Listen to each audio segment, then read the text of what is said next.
smiling brightly. Hey weight loss warriors! Tired of bland, boring salads? Craving delicious food that won't derail your progress? Well, say hello to your new best friend. Low-calorie, flavor-packed meals.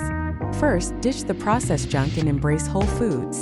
Think colorful veggies, lean protein, and complex carbs. Roast some sweet potatoes with cinnamon, whip up a tofu scramble with turmeric, or grill a juicy salmon with lemon and dill. Yum! Next, get creative with spices and herbs. They add tons of flavor without the calorie bomb. Experiment with ginger, garlic, chili flakes, or a sprinkle of fresh basil. Your taste buds will thank you. And don't forget the magic of portion control. Use smaller plates, savor each bite, and listen to your body's cues.